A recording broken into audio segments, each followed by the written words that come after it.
मेरे पुरानी वीडियो पे कमेंट था कि अंडर 100 पेजेस बुक रेकमेंड करने के लिए। अंडर 100 पेजेस थोड़ा मुश्किल था, तो मेरे पास कुछ रिकमेंडेशन हैं जो कि अराउंड 150 पेजेस हैं, तो मैं उन्हें ही रेकमेंड करूँगी आज की इस वीडियो में। हाय एवरीवन, मेरा नाम वर्षा है और ये मेरा चैनल किताबों की वर्षा है, जहाँ मैं किताबों के बारे में बात करती हूँ। तो आज की जैसे वीडियो है जिसमें मैंने कहा कि मैं 150 पेजेस के अराउंड कुछ बुक्स हैं उन्हें रेकमेंड करूँगी, और ये किसी ऑर्डर में नहीं होंगी। ये वो किताबें हैं जो कि मैंने या तो ऑडिबल पे सुनी होंगी, या मैंने कहीं ऑनलाइन पढ़ी होंगी, या मैंने उनको फिज़िकल कॉपी उनकी पढ़ी होंगी। और ये हिंदी इंग्लिश सारी की सारी इसमें इंक्लूडेड हैं। तो let's get started with the video. जो पहली रिकमेंडेशन है वो है द वेजिटेरियन, जिसे लिखा है हैंग टैंग ने, और ये 2024 नोबेल प्राइज़ की विनर रह चुकी है लिटरेचर में।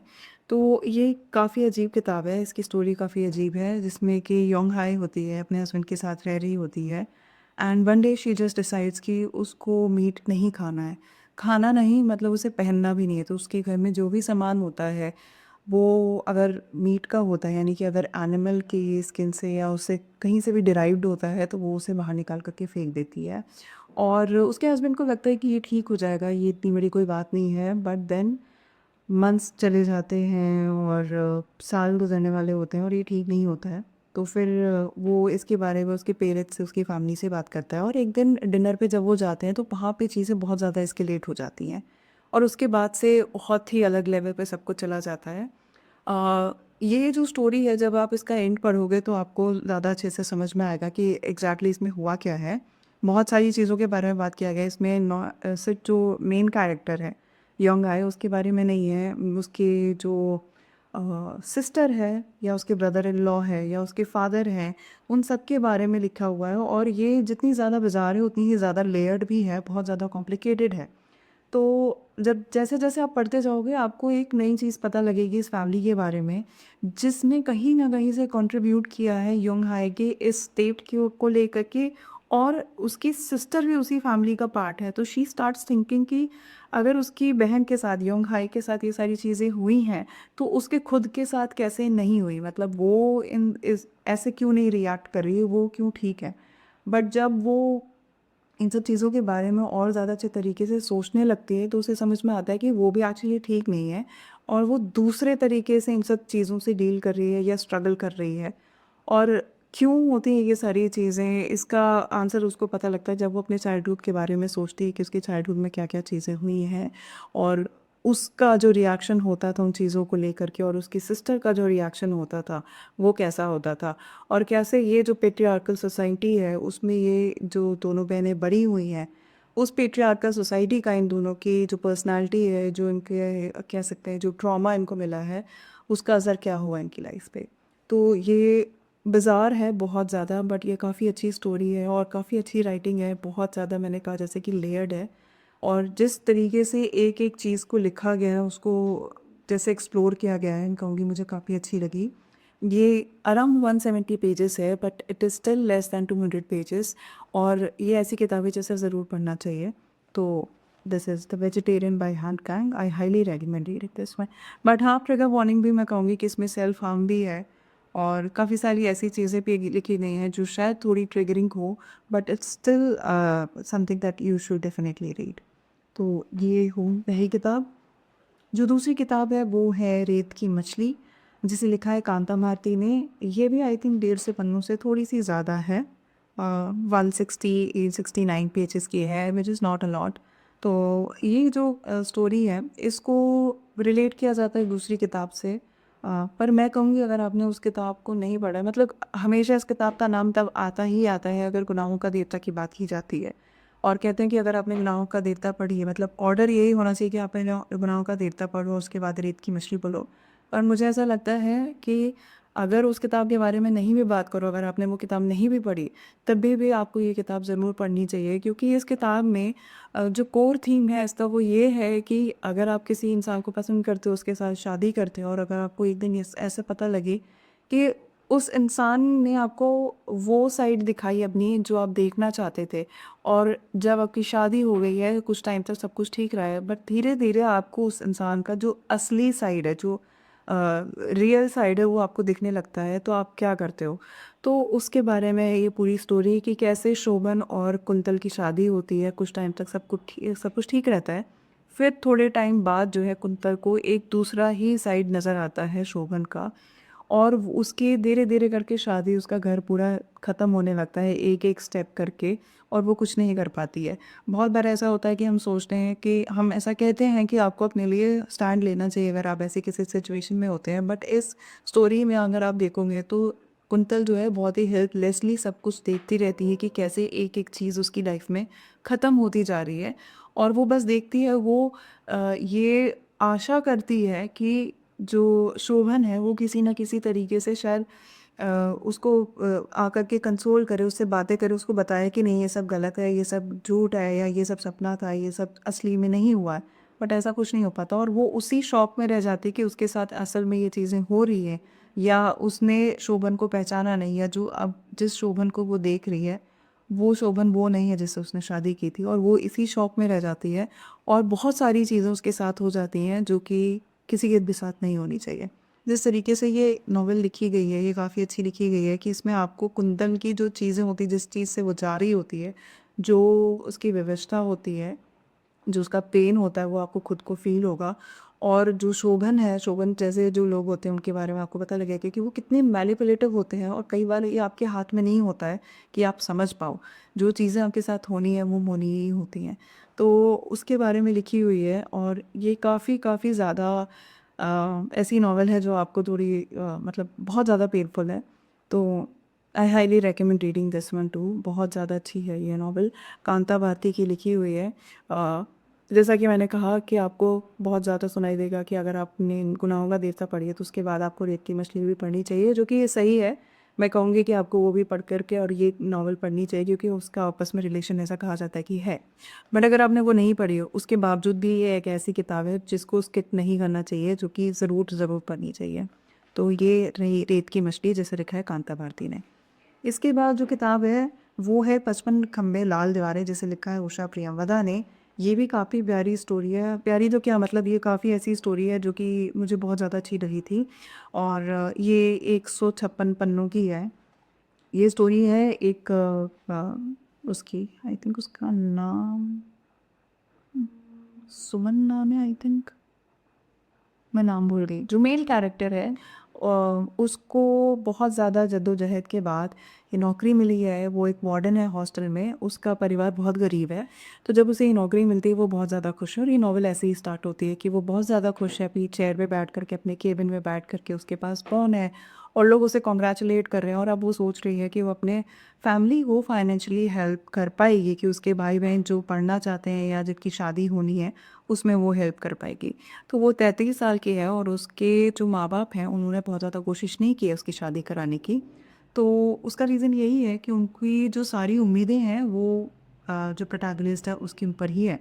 तो कहीं न कहीं प्रोटैगनिस्ट को ऐसा लगता है कि उसके अंदर एक खाली बात है, क्योंकि उसकी पर्सनल लाइफ़ में वो जैसा चाहती थी, जैसा वो सबको देखती है आस-पास कि कैसे लोगों की शादी हो जाती है, वो सेटल हो जाते हैं, वो उसके साथ नहीं हुआ है।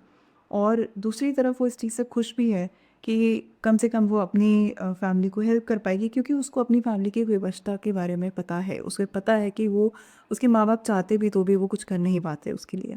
तो ये है उसकी स्टोरी कि एक टाइम के बाद उसकी लाइफ़ में कोई आता है, उसे वो बहुत पसंद आता है, बट क्योंकि वो जिस सोसाइटी में रह रही है, बीइंग अ वार्डन, उसको एक इमेज मेंटेन करनी होती है, और वो इमेज ऐसी है कि क्योंकि वो छोटी जो लड़कियां रह रही हैं वहाँ पे हॉस्टल में, वो उनके सामने ये एग्जाम्पल सेट कर रही है, तो उसको अपनी पर्सनल लाइफ जो है उसी हिसाब से मेंटेन करनी होगी। तो इन सब चीज़ों के बारे में है, लेकिन ये सारी चीज़ें वो मैनेज कर सकती है क्योंकि वो एक खुले दिमाग की लड़की है, वो काफ़ी ज़्यादा मॉडर्न है सोच से। तो उसको ऐसा नहीं लगता है कि उसकी पर्सनल लाइफ जो है उसको लेकर के उसकी प्रोफेशनल लाइफ को जज करना चाहिए। मतलब कि ये दोनों अलग-अलग चीज़ें हैं, और शी शुड बी अलाउड कि उसको अपनी पर्सनल लाइफ किस तरीके से जीनी है। बट उसको कहीं न कहीं आकर के एक डिसीज़न लेना ही पड़ता है, क्योंकि अगर वो शादी करती है तो उसे अपनी जॉब छोड़नी पड़ेगी, और वो ये नहीं कर सकती, वो ये अफ़ोर्ड नहीं कर सकती है। तो उसको लेकर के ये पूरी स्टोरी है। क्या वो जिस खुशी के लिए, मतलब जो खुशी अपनी पर्सनल लाइफ में वो चाहती है क्या उसे वो चूज़ करती है या अपनी इस पर्सनल लाइफ को चूज़ करती है, अपनी इस इंडिपेंडेंस को चूज़ करती है, अपनी फैमिली को चूज़ करती है, उसको लेकर के है ये पूरी स्टोरी। बहुत सारी और भी चीज़ें इसमें लिखी हुई हैं, क्योंकि जो कैरेक्टर्स हैं वो एक काइंड ऑफ आयरनी प्रेजेंट करते हैं कि अपनी खुद खुद की लाइफ में शायद कुछ अच्छा नहीं चल रहा होगा, लेकिन बाहर किसी की लाइफ में कुछ होता है तो जैसे लोग हंसते हैं, मजाक उड़ाते हैं, उस चीज़ के बारे में लिखा हुआ है कि वो कैसे जो है दोनों में डिफरेंसेस हैं। एक कैरेक्टर के बिहेवियर में दो सिचुएशंस को लेकर के, एक सिचुएशन जिसमें वो खुद हैं और एक सिचुएशन जिसमें कोई दूसरा है जिससे उनका कोई लेना देना नहीं है, तो वो उसको कैसे देखते हैं। और बाकी जो परिवार है, जो प्रोटैगनिस्ट का परिवार है, वो कैसे सोचता है, क्या क्या चीज़ें होती हैं, उन सब के बारे में लिखा हुआ है। वो काफ़ी अच्छा लिखा हुआ है। जो प्रोटैगनिस्ट की फ्रेंड है मीनाक्षी, उसके बारे में लिखा हुआ है। तो बहुत सारी अच्छी चीज़ें हैं इसमें, और काफ़ी अच्छी किताब है। I highly recommend that you read this one. So ये है 55 खंबे लाल दीवारें, जिसे लिखा उषा प्रियंवदा ने। जो दूसरी किताब है वो है किम जोंग बॉर्न 1982, जिसे लिखा है चू नाम जून है, और ये ट्रांसलेट की गई है इंग्लिश में जेमी चांग के द्वारा। और ये जो है ये भी आई थिंक अंडर 160 पेजेस है। यस। तो ये जो किताबें है काफ़ी अच्छी लगी मुझे।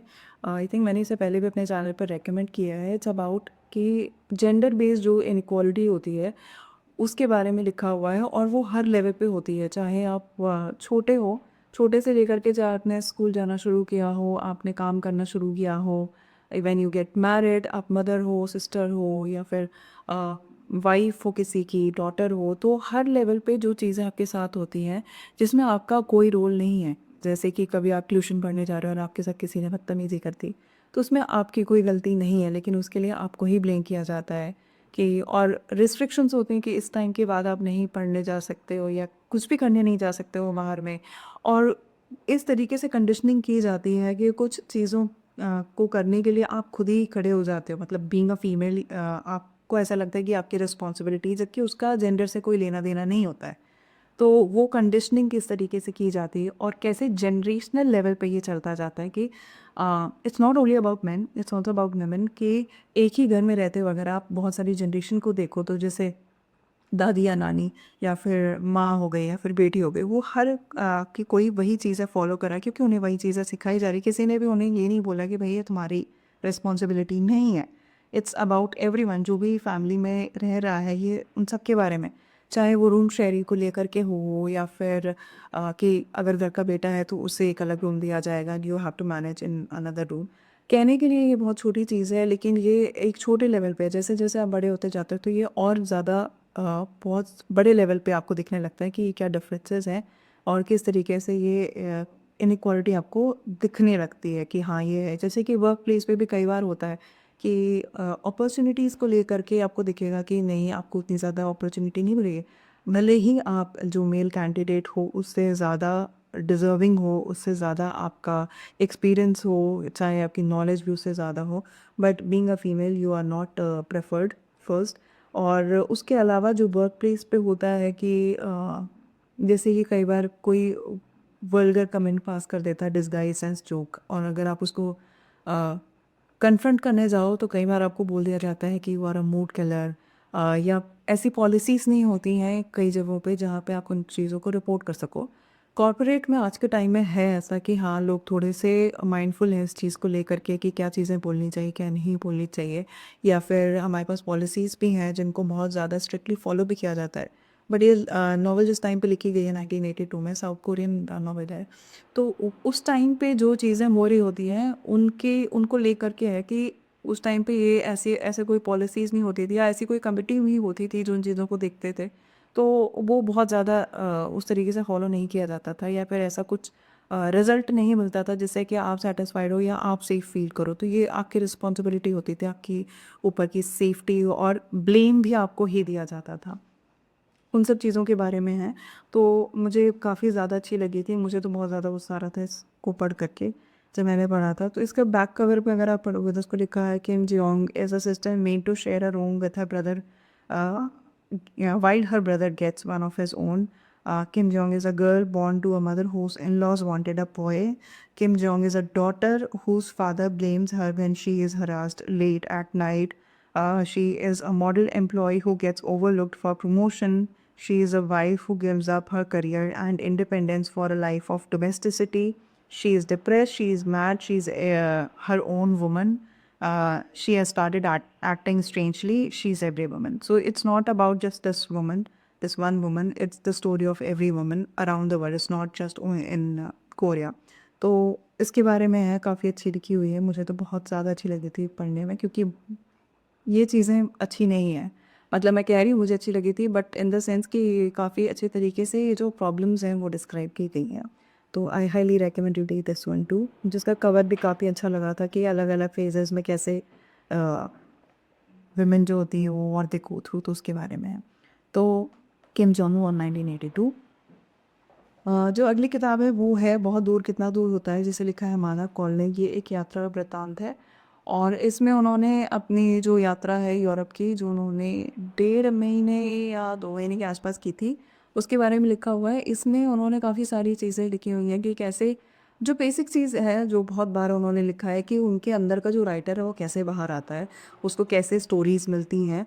तो उसके लिए और अगर उनका मन होता है किसी जगह पे रुकने का, या उनका कोई दोस्त बन रहा होता है लेकिन उनको लगता है कि यहाँ पे स्टोरी रुक जाएगी, या यहाँ पे उनका जो राइटर्स ब्लॉक होता है वो आ जाएगा, तो वो नहीं रुक पाते हैं, भले ही उनका कितना भी मन हो, तो वो दूसरी जगह पे जाते हैं। और ऐसे करते करते उन्होंने कितनी सारी स्टोरीज़ कंप्लीट की हैं, उसके बारे में भी लिखा हुआ है।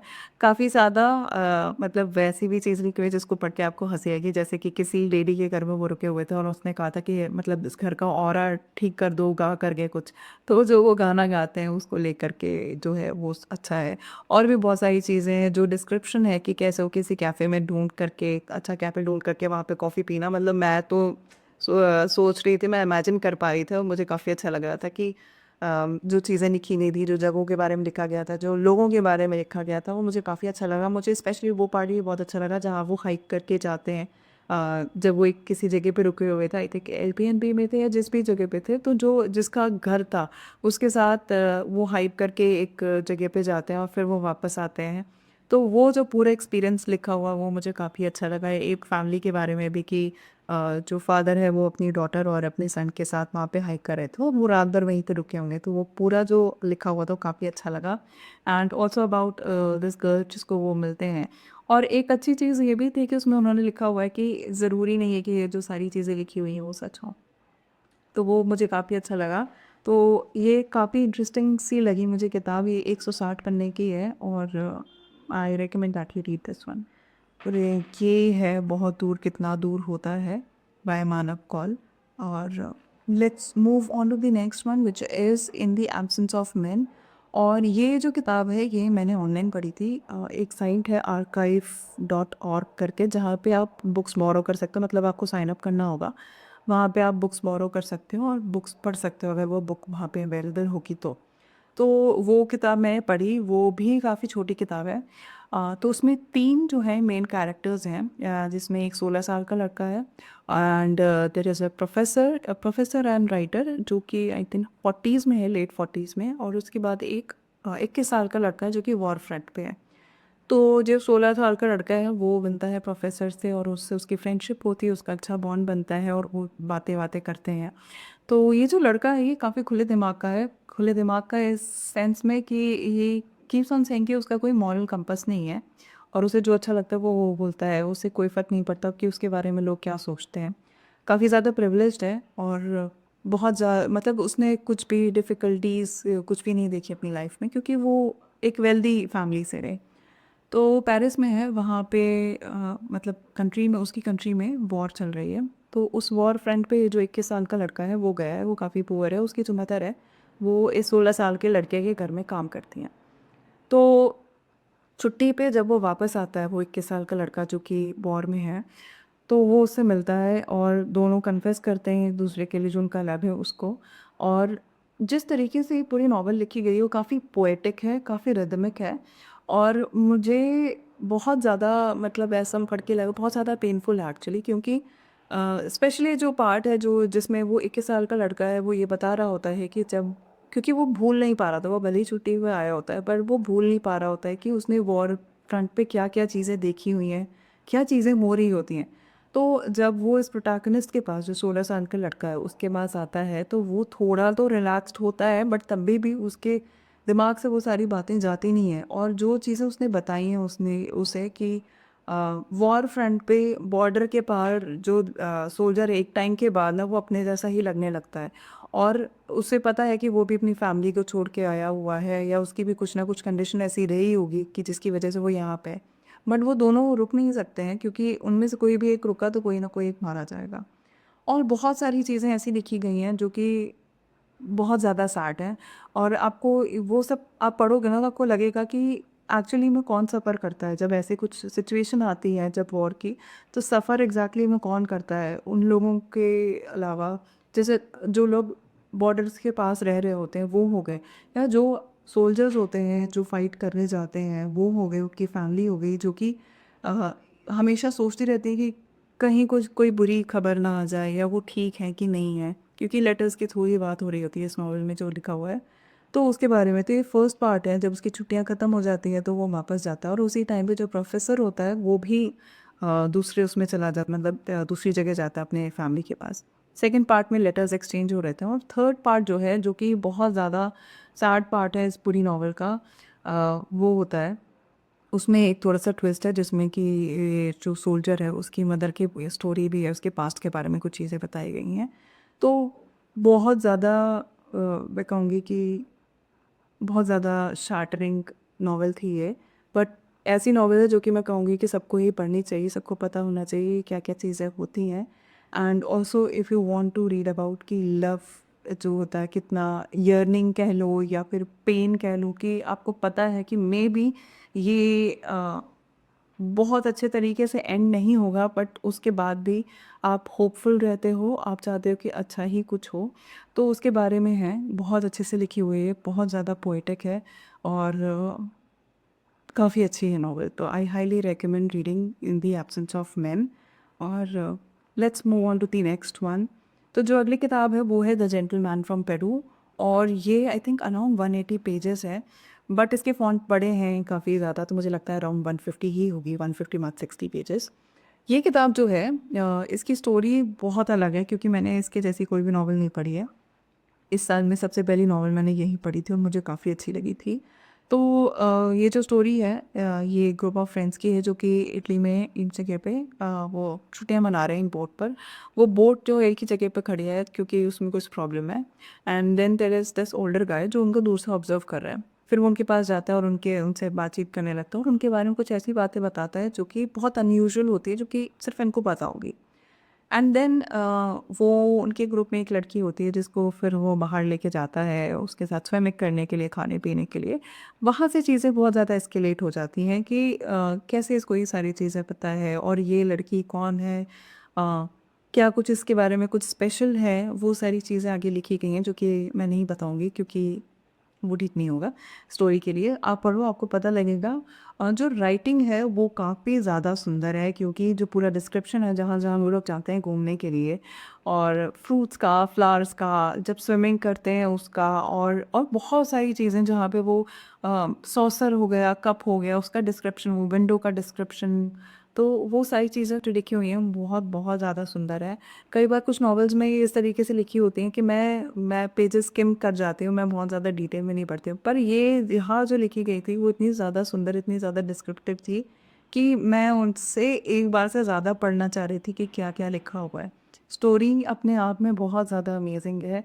आई मतलब आई highly recommend that you read it, क्योंकि ऐसी स्टोरी आपने नहीं पढ़ी होगी।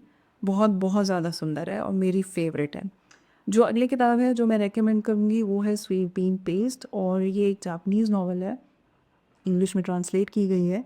और ये जो स्टोरी है, ये इसका थीम बेसिकली ये है कि कई बार जब आप सोसाइटी में जब आप वापस जाना चाहते हो, रिकनेक्ट करना चाहते हो, बहुत लंबे टाइम के बाद जब आप एक कन्फाइनमेंट में रहे हो, तो क्या सोसाइटी आपको एक्सेप्ट करती है उस तरीके से या नहीं करती है।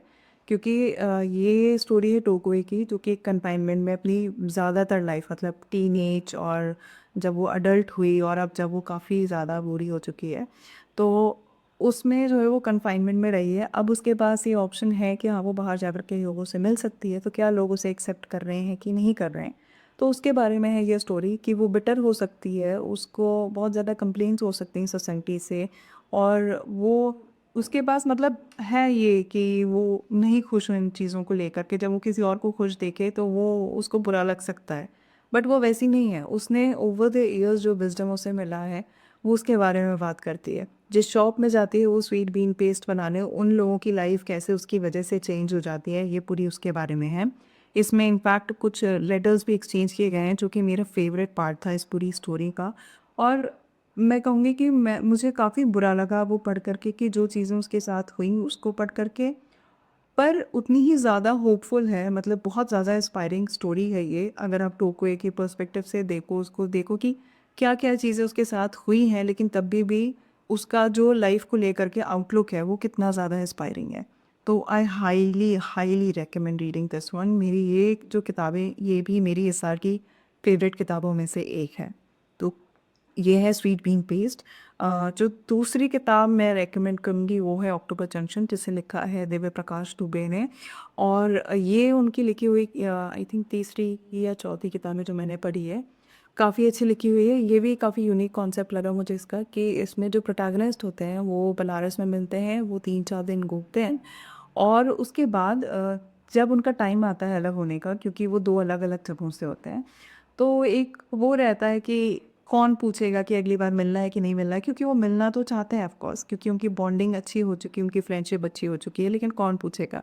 बट दे फाइनली डिसाइड कि वो हर साल जो है उसी डेट पे मिलेंगे, 10 अक्टूबर को। तो 10 अक्टूबर को वो मिलते हैं 10 साल तक, और 10 अक्टूबर को जब भी वो मिलते हैं वो बातें करते हैं कि उनकी लाइफ में क्या-क्या चीज़ें हो गई हैं, जो उतार-चढ़ाव हैं, जो उनके गोल्स हैं, उसका क्या हुआ, और पर्सनल लाइफ में, प्रोफेशनल लाइफ में वो कैसे क्या कर रहे हैं, उसके बारे में बातें करते हैं। तो काफ़ी अच्छी लिखी हुई नॉवल है, मुझे काफ़ी अच्छी लगी। मुझे बहुत अच्छा लगा कि ये उस टाइम पे लिखी हुई नॉवल है जहाँ पे इंटरनेट बहुत ज़्यादा पॉपुलर नहीं होता था। तो बहुत ज़्यादा ऑप्शन नहीं होता था लोगों के पास कि ना वो एक दूसरे से कनेक्टेड रह सके, जैसे कि आज इंटरनेट पे हर कोई कनेक्टेड ही रहता है। तो उस टाइम पे ये मान लेना कि हाँ 10 तारीख को आपको मिलना ही मिलना है, और ये नहीं सोचना कि अरे ऐसे ही बोल दिया होगा, हल्के में ले गया, ले लेना उस चीज़ को बहुत सीरियसली, वो चीज़ मैटर करती है, उसको फॉलो करना, वो चीज़ मुझे काफ़ी अच्छी लगी इस नॉवल के बारे में। तो आप पढ़ो, एंड जो है इसका वो थोड़ा अलग है, जो आप एक्सपेक्ट करोगे शायद उससे थोड़ा अलग होगा। तो I highly recommend to read this one too, October Junction, जिसे लिखा है देव प्रकाश दुबे ने। और हिंदी काफ़ी इजी है, क्योंकि मुझे ऐसा लगता है, मैं भी पहले जो है हिंदी नॉवेल बहुत ज़्यादा नहीं पढ़ पाती थी, क्योंकि यूजुअली क्या होता है, जैसे जो मेरे जैसे लोग हैं जो काम करते हैं, यूजुअली अगर आप कंप्यूटर पर काम करते हो या फिर आप की पढ़ने की आदत छूट गई है हिंदी किताबें, तो आपको थोड़ी सी मुश्किल होती है। तो अगर आप इन किताबों से स्टार्ट करोगे तो आपको इतनी मुश्किल नहीं होगी। इनको कहते हैं नए ज़माने की हिंदी, जो कि I think it's a really good way of encouraging readers, कि अगर आप हिंदी नॉवल पढ़ना चाहते हो तो आप यहाँ से स्टार्ट कर सकते हो, क्योंकि ये हिंदी जो है आपको मुश्किल नहीं लगेगी पढ़ने में। तो ये उन किताबों में से है अक्टूबर जंक्शन, दिव्य प्रकाश दुबे। जो अगली किताब है वो है इब्ने बतूती, जो कि अगेन लिखी हुई है दिव्य प्रकाश दुबे द्वारा। और ये जो कहानी है ये भी मुझे काफ़ी अच्छी लगी। काफ़ी सेंसिटिव स्टोरी थी, जिसे बहुत सेंसिटिव तरीके से, बहुत सेंसिबल तरीके से लिखा गया है, जिसमें कि जो मदर है, सिंगल मदर है, और वो अपने बेटे के साथ रहती है। जो फादर है वो अब नहीं है, और जो बेटा है वो बाहर पढ़ने के लिए जाने वाला है, हायर स्टडीज़ के लिए, और उसे ये चिंता हो रही है कि उसकी माँ अकेले कैसे रहेंगी, और क्या वो सेल्फिश हो रहा है बाहर जा कर के, कि अपनी माँ को अकेला छोड़ रहा है। और धीरे-धीरे करके उसको अपनी माँ के पास्ट के बारे में कुछ चीज़ें पता लगती हैं, जो कि उसको नहीं पता थी। जैसे कि कुछ लेटर्स वो लिखती थी, जिसमें वो अपना नाम जो है वो साइन करती थी इब्ने बतूती। और धीरे-धीरे फिर वो सोचने लगता है कि शायद वो अपनी माँ की लाइफ़ को और बेटर करने में कुछ हेल्प कर सकता है। तो ये स्टोरी पूरी उसके बारे में है, कि उसकी माँ की पास्ट लाइफ में कौन रहा है, कैसे रहा है, उसके बारे में। तो मैं इसलिए बोल रही हूँ कि ये इतनी सेंसिटिव है, क्योंकि पेरेंट्स को लेकर के ना आप उस तरीके से सोच नहीं पाते, क्योंकि आप उनको सिर्फ एज पेरेंट्स देखते हो, एज इंडिविजुअल नहीं देखते हो कि हाँ उनकी अपनी कोई लाइफ रही होगी। तो उसको लिखना बहुत मुझे लगता है कि ध्यान देना पड़ता है, और काफ़ी सोचना पड़ता है कि वो किसी गलत डायरेक्शन में नहीं, मतलब रीडर्स को ऐसा ना लगे कि अरे ये अच्छी नहीं लिखी गई है। तो मुझे लगता है उस उस सेंस में काफ़ी ज़्यादा सेंसिटिव तरीके से इसको हैंडल किया गया, मुझे बहुत अच्छी लगी पढ़ने में। जो वो सोच है कि नहीं आपके पेरेंट्स सिर्फ आपके पेरेंट्स होते हैं, उसके अलावा उनकी लाइफ नहीं होती, मैं उससे एग्री नहीं करती हूँ। वो भी एक मतलब उनकी अपनी लाइफ है, वो भी इंडिविजुअल हैं और उनके भी फ्रेंड्स हैं, उनकी लाइफ अपनी रही है, उन्होंने अपनी लाइफ अपने तरीके से जी हुई है। और अगर ऑप्शन है कि वो बिसाइड बीइंग योर पेरेंट कुछ और तरीके से भी अपनी लाइफ बेटर कर सकते हैं, तो आई थिंक उनको वो लाइफ का मतलब जीने का एक मौका मिलना चाहिए। तो उसके बारे में है ये सारी किताब, मतलब ये किताब जो है पूरी स्टोरी जो लिखी हुई है और काफ़ी अच्छी लिखी हुई है, काफ़ी इजी हिंदी, जैसे कि मैंने कहा नई हिंदी। तो I highly recommend reading this one. तो अब जो लास्ट किताब है जो मैं रेकमेंड करूँगी वो है Chronicle of a death four told, और इससे लिखा है गैब्रियल गार्सिया मार्कीज़ ने। ये किताब मैंने ऑडिबल पे सुनी थी और ये जो किताब है इसमें जो थीम है इस स्टोरी का वो ये है कि जो मर्डर हुआ है उसकी रिस्पॉन्सिबिलिटी किसकी है, जिन्होंने मर्डर किया है उसकी, या फिर जिन जिन लोगों को उस मर्डर के बारे में पता था और उन्होंने उसे रोकने की कोशिश नहीं की उनकी। और पता होने की जब बात की जाती है तो शायद जिस जगह पे वो ये हो रहा था उस जगह पे रहने वाले सारे लोगों को पता था, उस विलेज में सबको ही पता था कि ये मर्डर होने वाला है और किसी ने कुछ नहीं किया। तो उसके बारे में है जो मतलब आपको पहले ही बता दिया गया है कि हाँ ये मर्डर हो गया है, और उसके बाद इसको मतलब बैकट्रैक किया जा रहा है। काफ़ी सालों बाद एक जर्नलिस्ट आया, वो लोगों से पूछ रहा है और बहुत सारी चीज़ें उसको पता लग रही हैं कि उसको समझ में नहीं आ पा रहा है कि कौन सी चीज़ें जो बोली गई हैं वो सच हैं या कौन सी चीज़ें जो छुपाई जा रही हैं और क्या रीज़न हो सकता है उसका। उसके बारे में पूरा कुछ लिखा हुआ है, बहुत अच्छी लिखी हुई है। काफ़ी ज़्यादा ग्रूसम डिटेल्स नहीं है इसमें। एंड में जब एग्जैक्टली जब वो जो दो ब्रदर्स हैं वो मर्डर करने जा रहे होते हैं तो वो किस तरीके से करते हैं, क्या करते हैं, उसके बारे में लिखा हुआ है। जो मर्डर होता है वो इसलिए होता है क्योंकि जो उनकी सिस्टर होती है उसकी शादी होती है, बट देन नेक्स्ट डे जो होता है उसे घर भेज दिया जाता है कहकर कि शी इज़ नॉट वर्जिन। तो उसके बाद फिर उससे पूछा जाता है कि हु इज़ हर डवर, तो उसके बाद उसने नाम दिया होता है अ, जिसका मर्डर होता है, नाम भूल गई मैं। तो इन सब चीज़ों में आपको ये भी नहीं पता लगता है कि उसने सही नाम दिया है, नहीं दिया है, क्या हुई थी एग्ज़ैक्टली चीज़ की जिसकी वज़ह से अ, लोगों ने ये मर्डर रोकने की कोशिश नहीं की। तो उसके बारे में इट्स नॉट अबाउट कि मर्डर हुआ, क्यों हुआ, कैसे हुआ and all of that. It's about कि मर्डर को रोका क्यों नहीं गया, उसे रोका जा सकता था।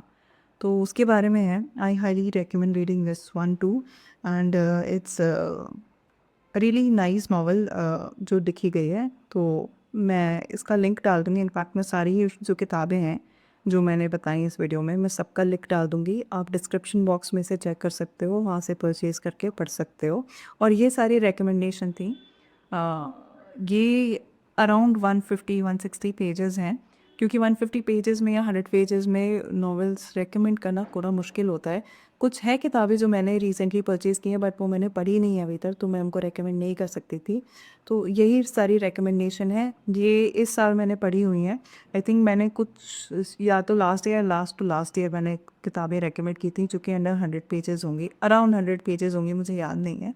वो भी एक किताब थी, बट ये काफ़ी टाइम बाद मैंने ये जो वीडियो बनाए हुए हैं। मैं प्रॉबेबली 6 मंथ्स बाद जो है एक और वीडियो बना दूँगी, कंप्लीटेड वीडियो, जिसमें कि मैं जो 100 पेजेस के अंडर किताबें हैं मैं उनके बारे में बात कर लूँगी। तो क्या that was the video. I will see you in the next one. Till then take care and bye bye.